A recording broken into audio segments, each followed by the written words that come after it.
दोस्तों, ये जरूरी नहीं है लेकिन हमारे वीडियो को लाइक या डिसलाइक जरूर करते हैं। दोस्तों, फिल्म की शुरुआत में एक अनाथालय को दिखाया गया है। फिल्म के दो मुख्य पात्रों को यहाँ दर्शाया गया है। एक है क्लेटस कसाडी और दूसरा है फ्रांसिस बैरिसन। दोनों अपने अपने कमरों में बैठे हैं। ये जगह एक मेंटल इंस्टीट्यूशन के वार्ड जैसा है। फ्रांसिस यहाँ पे कुछ डरी हुई लग रही है। फ्रांसिस बताती है कि उसका म्यूटेशन बढ़ रहा है। मैं धीरे धीरे एक पावरफुल म्यूटेंट बन रही हूँ और मुझे डर है कि कुछ लोग मुझे एक अपने बड़े एक्सपेरिमेंट के तौर पर यूज करना चाहते हैं। क्लेटस का कहना है कि कुछ नहीं हुआ, सब कुछ ठीक है। वो बताता है कि तुम्हारे ऊपर कोई एक्सपेरिमेंट करने में हम कामयाब नहीं हो पाएंगे। तुम ही एक अकेली आशा हो जो हम सबको यहाँ से निकालोगी। इसी के साथ कुछ लोग आ जाते हैं और फ्रांसिस को वहां से जोर जबरदस्ती करके ले जाते हैं। क्लेटस उन पर बहुत गुस्सा होता है। वो अपना कंट्रोल खो देता है। वो फ्रांसिस को पुलिस कार में ले जाते हैं। क्लेटस ऐसा करने से रोकता है। वो गाड़ी के शीशे को गुस्से से ठोकता है, लेकिन वो फ्रांसिस को एक सीक्रेट लोकेशन पे ले जाते हैं। रास्ते में फ्रांसिस के पास सोनिक पावर्स थी, इसलिए वो वहां से भागने की कोशिश करती है। फ्रांसिस के पास दोस्तों वोकल पावर्स भी थी, इससे वो ग्लास को आसानी से तोड़ देती है और उसकी वोकल पावर्स की वजह से वैन टिल्ट हो जाती है। इससे वहां के पुलिस ऑफिसर भी प्रभावित हो जाते हैं। घबराए हुए पुलिस ऑफिसर ने फ्रांसिस की आंख पर गोली मार दी। इसकी वजह से फ्रांसिस कार से बाहर गिर जाती है। पुलिस को लगता है कि वो शायद मर चुकी है, लेकिन वो अभी भी जिंदा है। बाद में वो फ्रांसिस को एक असाइलम में ले जाते हैं। डॉक्टर को फ्रांसिस पर अलग अलग प्रयोग करते दिखाया गया है। इसी बीच एक वार्ड बॉय को फ्रांसिस को अखबार देते हुए दिखाया गया है। अखबार के मुताबिक क्लेटस को मौत की सजा सुना दी गई है। एक्चुअली क्लेटस कसाडी का एक बहुत बड़ा सीरियल किलर था। सबूतों के अभाव में उसकी मौत की सजा टाल दी गई थी। हैरान कर देने वाली बात यह है कि एडी नाम के एक पत्रकार ने यह खबर छापी है। इधर डॉक्टर फ्रांसिस से कहती है कि क्लेटस जैसे लोगों को मौत की सजा देनी चाहिए। दूसरे सीन में जासूस को दिखाया गया है। वो एडी से बात कर रहा था। एडी जासूस से कहता है कि मुझे क्लेटस से कोई परवाह नहीं, मुझे उसकी। जासूस कहता है कि वो सिर्फ तुमसे बात करना चाहता है। एडी सुनकर पूछता है कि मुझ में ऐसा क्या खास है, मुझसे क्यों बात करना चाहता है। जासूस का कहना है कि शव से जुड़ी खास बातचीत है और सिर्फ तुम्हारे साथ ही साझा करना चाहता है। तुम्हें जाके उससे एक बार बात करनी चाहिए। एडी की बॉडी से वैनम निकलता हुआ दिखाई देता है और वो डिटेक्टिव को खाने ही वाला होता है। इसी बीच एडी वैनम को रोकता है। बाद में एडी और वैनम वॉशरूम चले जाते हैं। अंदर जाके वो बातें करने लगते हैं। एक लेडी जो कि एक जासूस है वो उनको सुन रही होती है। वैनम एडी से कहता है कि हमें शहर को वहां जाकर बचाना होगा, हम यहाँ बैठ के बातें कर रहे हैं। वैनम एडी की इंसल्ट कर रहा था। वैनम उसको चिढ़ाता है और कहता है कि तुम्हें मेरी रिस्पेक्ट करनी चाहिए, मैं तुम्हारा होस्ट हूँ, कम से कम मेरी इज्जत करो। इसके बाद एडी यानी कि वैनम क्लेटस से मिलने के लिए तैयार हो जाता है। एडी क्लेटस से मिलने जेल के लिए जाता है। वो बात कर रहे हैं। एडी क्लेटस से पूछता है कि तुम मुझसे क्या चाहते हो, तुमने मुझे यहाँ क्यों बुलाया। क्लेटस उससे कहता है कि तुम्हें मेरे प्रशंसकों की खातिर समाचार पत्र छापना होगा। बदले में मैं तुम्हें एक स्पेशल इंटरव्यू दूंगा। इस इंटरव्यू में मैं तुम्हें अपने रहस्य बताऊंगा। मेरे द्वारा की गई हत्याओं के पीछे क्या रहस्य है, कहाँ है वो लाशें। एडी उससे पूछता है कि तुमने मुझे इस काम के लिए क्यों चुना। क्लेटस जवाब देता है क्योंकि मैं तुम्हें पसंद करता हूँ। क्लेटस ने उसे कुछ दिन पहले फ्रांसिस द्वारा पढ़ी गई खबरों को छापने के लिए कहा। एडी चाह रहा था लेकिन क्लेटस ने उसे रोका। वो उसकी अटेंशन को दीवार पर बने शेप्स की तरफ ले जाता है और वहां पर जो संदेश लिखे गए थे वहां कुछ कब्रें भी बनाई गई थी। उन्हें देखकर एडी वहां से आगे बढ़ जाता है। जाते समय क्लेटस एडी से कहता है प्लीज मुझे मत भूलना। एडी बाहर आता है और जासूस पूछता है क्लेटस ने तुमसे क्या कहा। एडी ने बातचीत को छुपाते हुए कहा कि उसने अभी तक मुझसे कुछ नहीं कहा है, उससे मेरी पूछताछ अभी जारी है, इन चीजों में समय लगेगा। एडी अपनी बाइक पर बैठते निकल जाता है। घर पहुंचकर वैनम एडी को दीवार पर बनी हर चीज को डिकोड करने में हेल्प करता है। वैनम उस समुद्र तट पर एक जगह भी बताता है, वो जगह जहां क्लेटस ने सभी शवों को छिपाया हुआ है। अगले दिन बहुत सारे पुलिस अधिकारी उस जगह पर पहुंचते हैं। बहुत सारी डेड बॉडीज है वहां पर जिन्हें क्लेटस ने मारा था। बाद में पत्रकार एडी से बात करना शुरू करते हैं। उससे पूछते हैं कि क्या तुम क्लेटस के दोस्त बन गए हो, क्या उसने तुम्हें सारे राज बताए, वो रहस्य जहां उसने लोगों को जिंदा रखा जिनकी हत्या उसी ने की थी। अभी तुम उससे मिले हो, उससे मुलाकात के बाद ही जानकारी मिली है। इंटरव्यू का लाइव टेलीकास्ट देख के डिटेक्टिव गुस्सा हो जाता है क्योंकि एडी ने उसे इस बारे में नहीं बताया था, उन्होंने उसे गुप्त रखा था। इस बड़ी खबर को देखकर वो दंग रह गए। सारे सबूत मिलने के कारण क्लेटस को मौत की सजा सुना दी जाती है क्योंकि खबर हर जगह फैल गई थी। फ्रांसिस को भी यह खबर मिलती है। ये जानकर फ्रांसिस दुखी हो जाती है। क्लेटस को भी लगता है कि एडी ने उसे धोखा दिया है। वो इस सब के लिए एडी को दोषी ठहराता है क्योंकि एडी इस खबर की वजह से मशहूर हो जाता है। वैनम एडी से कहता है कि हम दुश्मनों को एक साथ खत्म कर देंगे। वो कहता है मैं मुर्गियां खाकर तंग आ गया हूँ, मैं अब इंसान का मांस खाने के लिए बेचैन हूँ। एडी कहता है कि ये सुनने के बाद हम पहले ही क्लेटस के मामले में फंस गए। दूसरा जोखिम लेना समझदारी नहीं है। अगर कोई मरेगा या चुकेगा तो FBI को हम पर शक होगा। अब इस टाइम हम किसी परेशानी को न्योता नहीं दे सकते। इस बात को लेकर वो बहस करने लगते हैं।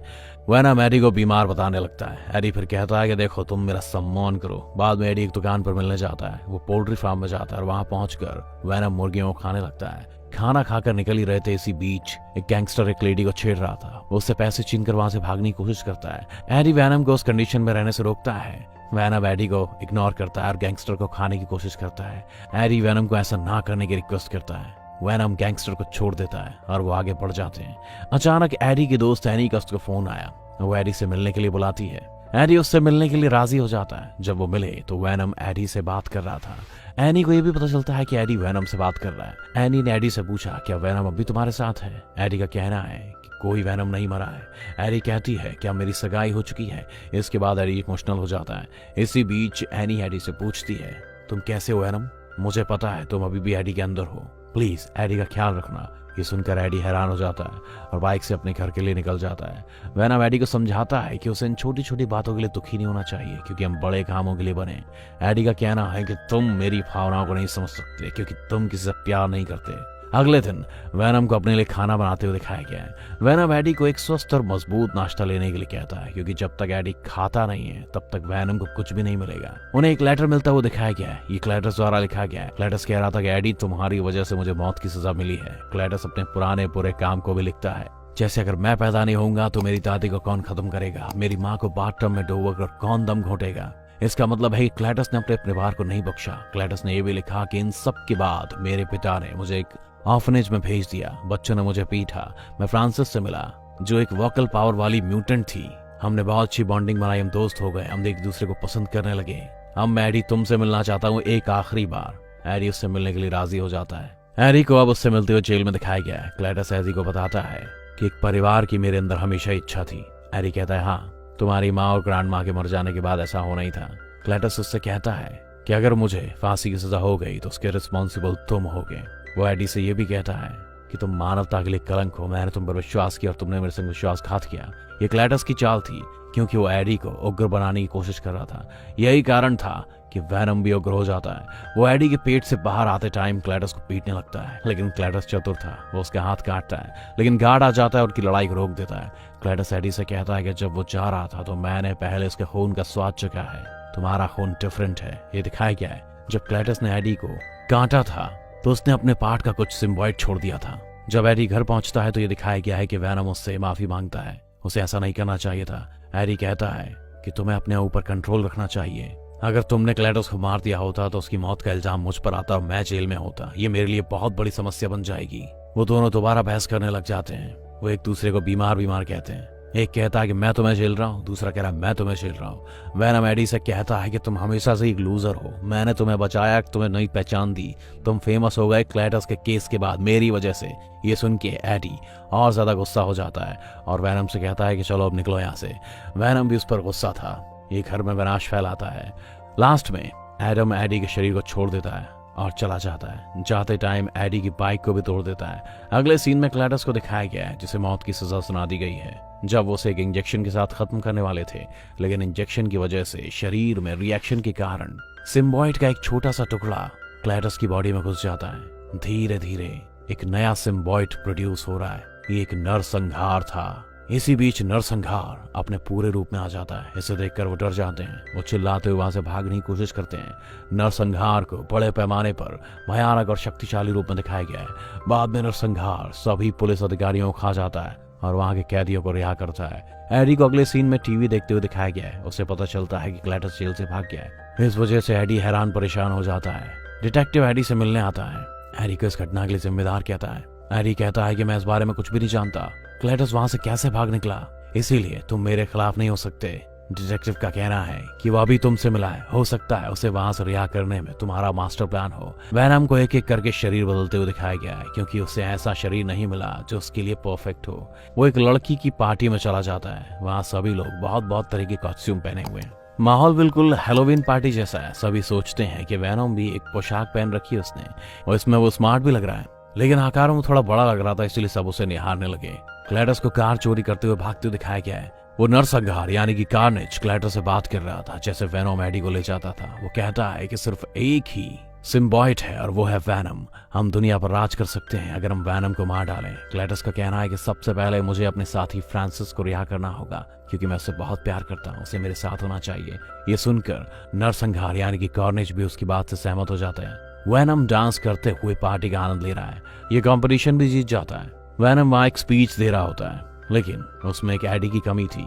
एडी उस अनाथालय में पहुंचता है जहां क्लेटस रहता था। दीवार पर CK+FB लिखा हुआ दिखाया गया है। एडी जासूस को फोन करता है और उसे इस बारे में सूचित करता है। मैं उस अनाथालय में जहां क्लेटस रहता था।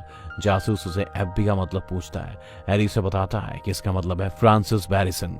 ये सुनकर जासूस कहता है कि हमारे लोग फ्रांसिस को एक बड़े प्रयोग के लिए ले जा रहे हैं। जासूस उस घटना के बारे में बात कर रहा है जब एक पुलिस अधिकारी ने फ्रांसिस को गोली मार दी, लेकिन जासूस नहीं जानता कि फ्रांसिस बैरिसन अभी जिंदा है। बाद में क्लेटस अपनी दुकान के मालिक को मार डालता है। कंप्यूटर हैक करते टाइम एक गुप्त जगह का पता लगाता है, वो असाइलम जहां फ्रांसिस को रखा गया था। असाइलम में आकर वो डॉक्टरों को मार देता है। बाद में वो फ्रांसिस से मिलने आता है। वो एक दूसरे को देखकर खुश हो जाते हैं।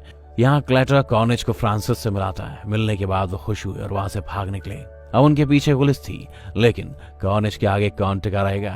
कॉर्निश निकलता है, अब पुलिस कारों को उठाता और फेंक देता है। ये सभी पुलिस ऑफिसर्स को मार डालता है। वैनम दुकानदार के पास दूसरे शरीर को अपना मेजबान बनाते टाइम आता है। वो खाना और चॉकलेट मांगता है क्योंकि एडी को छोड़ने के बाद कई दिनों तक वो भूखा था। एडी पुलिस हिरासत में था।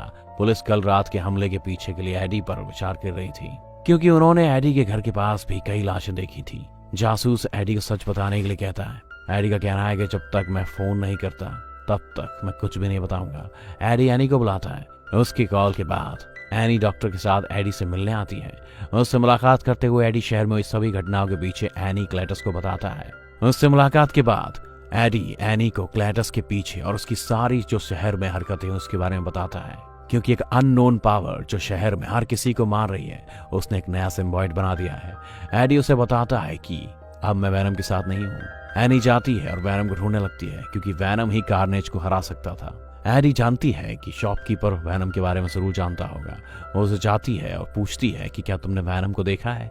वैनम उस दुकानदार की बॉडी में छुपा होता है। वो कहता है कि एनी मैं तुमसे बहुत नाराज हूँ और साथ में एडी से भी बहुत नाराज हूँ। एनी वैनम से रिक्वेस्ट करती है कि एडी को तुम्हारी मदद चाहिए, जाओ और उसकी हेल्प करो। ये सुनकर वैनम एडी से मिलने के लिए तैयार हो जाता है। क्लेटस और फ्रांसिस तबाही मचाते हुए शहर में घूम रहे थे। कॉर्निश का कहना है कि क्लेटस के शरीर से बाहर निकलने का टाइम मेरा अगला शिकार वैनम है, इसका मतलब है एडी।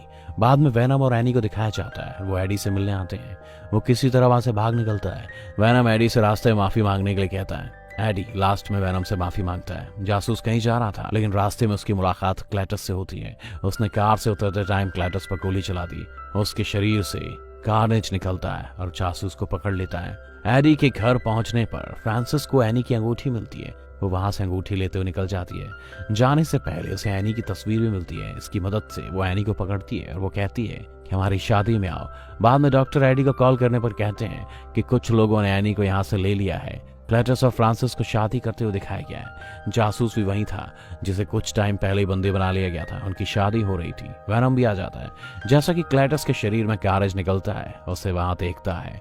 वैनम उसे देख कर डर जाता है और फिर से एडी के शरीर में वापस चला जाता है। एडी वैनम से पूछता है कि प्रॉब्लम क्या है, तुम बाहर क्यों नहीं आ रहे हो। वैनम कहता है कि ये कार्नेज है, ये बहुत ज्यादा शार्प है और शक्तिशाली भी है। एडी वैनम से कहता है कि बस बाहर आ जाओ और खाओ जैसे तुम खाना चाहते हो, मैं तुम्हें नहीं रोकूंगा। इतने सुनते ही वैनम पूरी ताकत से बाहर निकल के आता है। दोनों योद्धाओं के बीच एक महान लड़ाई शुरू हो जाती है। वो एक दूसरे को हराने की कोशिश करते हैं। वो एक दूसरे पर हावी होने की कोशिश कर रहे थे।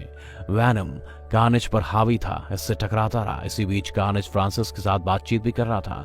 फ्रांसिस के पास वोकल पावर है, इसलिए वो जोर जोर से चिल्ला रही थी। इससे कार्नेज को बहुत प्रॉब्लम हो रही थी। हम जानते हैं कि हाई लेवल की गर्मी और सोनिक पावर को वो बर्दाश्त नहीं कर सकता था। इसका मौका पाकर डॉक्टर कार्नेज पर पेट्रोल छिड़कता है। ये एक बहुत बड़ा क्लॉक टावर है, यानी कि घंटाघर। स्ट्राइकिंग शुरू हो जाती है। घंटाघर की आवाज सुनकर दोनों म्यूटेंट्स अपने मेजबान शरीर को छोड़ देते हैं और जैसे ही आवाज बंद हो जाती है, म्यूटेंट फिर से अपने मेजबान शरीर के अंदर चले जाते हैं। बाद में कार्नेज एनी के साथ एक इमारत की टॉप पर चला जाता है, लेकिन अब तक वैनम के शरीर पर कई पत्थर गिर चुके हैं। वो वहां नहीं पहुंच सका। वो एडी से कहता है कि हम इस बार युद्ध को जीत नहीं सके। कार्नेज मुझसे ज्यादा शक्तिशाली है। कार्नेज फ्रांसिस को पकड़ता है और उससे अपना मुंह बंद करने के लिए कहता है क्योंकि उसकी शक्तियां कार्नेज को बहुत परेशान कर रही थी। कार्नेज उसे कसकर पकड़ता है, इसलिए फ्रांसिस सांस नहीं ले पा रही थी। वो नीचे गिर जाती है। ये देखकर क्लैटस पगला जाता है। वो कार्नेज को अपनी बॉडी छोड़ने के लिए कहता है, लेकिन अब क्योंकि कार्नेज का क्लैटर के शरीर पर नियंत्रण है, उसे इससे अलग नहीं होने देता। वैनम भी पूरा नजारा देख लेता है। वो कहता है कि एडी, क्लैटस का शरीर कार्नेज के नियंत्रण में नहीं है। एडी सुनने के बाद कहता है, हाँ, सिर्फ हम ही एक परफेक्ट मैच है, हमारे अलावा कौन सा एक परफेक्ट मैच हो सकता है। वैनम जीतने के लिए एक्साइटेड हो जाता है। ये कार्नेज को चुनौती देता है। वो ऊंचाई पर पहुंचते हैं।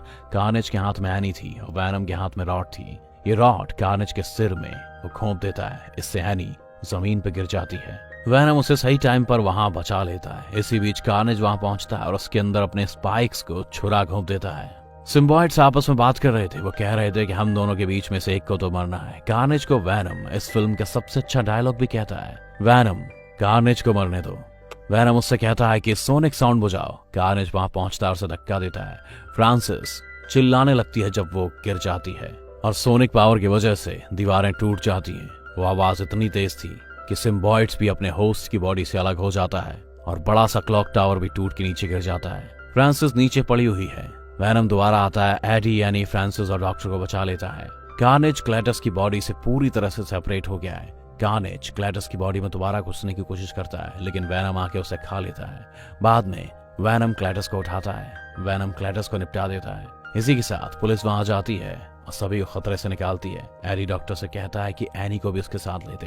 डिटेक्टिव दिखाया गया है जो कि इस घटना में बचता हुआ दिखाया जा रहा है। वैनम और एडी को एक किनारे के पास बिठाया हुआ दिखाया गया है। बाद में एक कमरे का सीन दिखाया गया है जहाँ एडी बिस्तर पर सो रहा है। वैनम उससे पूछता है कि क्या हमें एक दूसरे से सीक्रेट छुपाने चाहिए। एडी कहता है कि जो भी हो गया पास में हो गया। वैनम उससे कहता है कि मैं तुम्हें कुछ बताना चाहता हूँ, लेकिन अगर मैं तुम्हें बताऊंगा तो तुम्हारा दिमाग फट जाएगा।